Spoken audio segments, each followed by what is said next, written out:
Emily Carter had never been particularly impulsive. A routine-oriented software analyst from suburban Ohio, she thrived in predictability. She drank the same coffee each morning, hazelnut with oat milk, walked the same trail behind her house every Saturday, and knew exactly how long it took to microwave her favorite lasagna.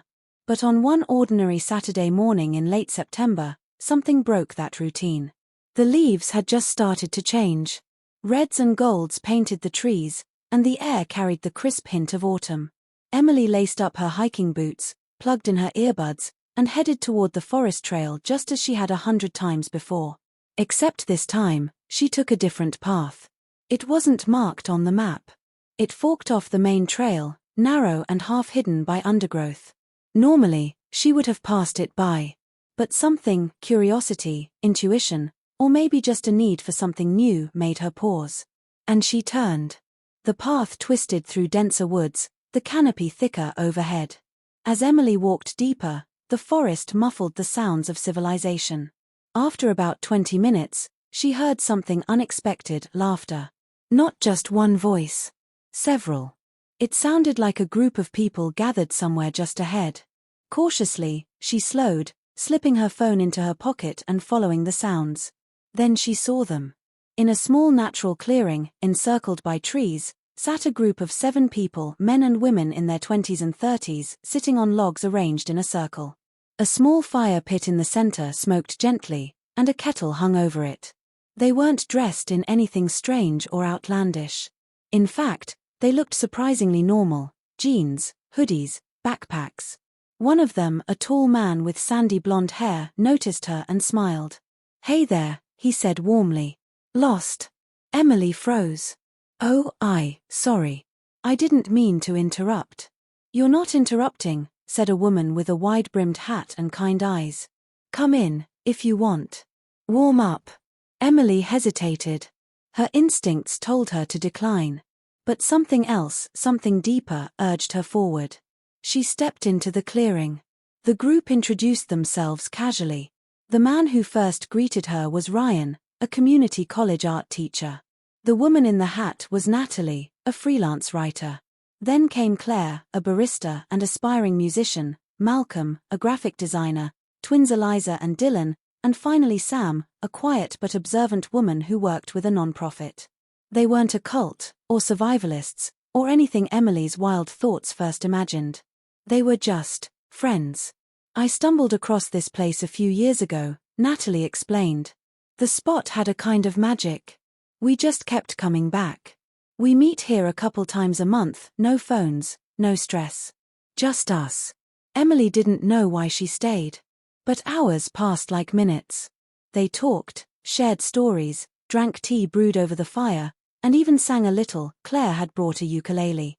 As the sun began to dip, Emily realized she hadn't felt this peaceful in years. "We're meeting again in 2 weeks, Ryan said as she got up to leave. "You're welcome to join us." She nodded slowly. "I might." And she did. The second time was easier. The third felt like coming home. Over the next several months, Emily's life began to shift. Her co-workers noticed first. "You're glowing," said Tanya, her cubicle neighbor. "Did you start yoga or something?" Emily just smiled. It wasn't yoga. It was belonging. In the circle, she found pieces of herself she hadn't known were missing.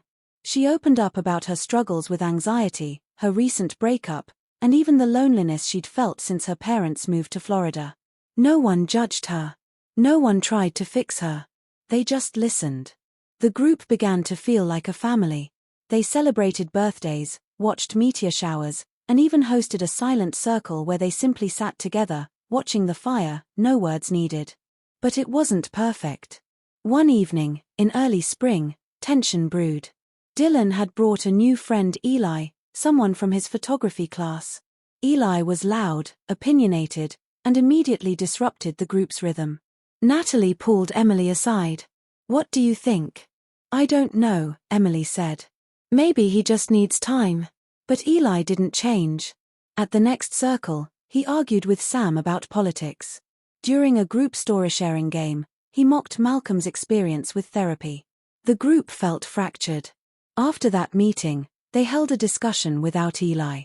We can't force anyone to change, Claire said, but we can protect the space. They decided to talk to Dylan. It wasn't easy, but Dylan understood. Eli stopped coming. From that moment, Emily realized something important. The circle wasn't magic. It was intentional. The safety, warmth, and acceptance, it all came from effort. From people choosing to be kind, to listen, and to respect one another. A year passed. Emily kept her job. She still liked routine. But now, she had something else. When her father had a health scare, the group cooked meals for her for a week. When Claire had a gig in the city, they all showed up to cheer her on. When Malcolm lost his job, Emily helped rework his resume, and Ryan set him up with a contact. They leaned on each other, supported each other, grew together. And one day, as they sat in the clearing, watching the golden hour light dance through the leaves, Emily spoke. I used to think I didn't need people. That I was fine alone. But I was just surviving. Ryan smiled. You're not alone anymore. She looked around the circle. No, I'm not. She hadn't walked into the woods looking for anything. But she found everything. And she never left.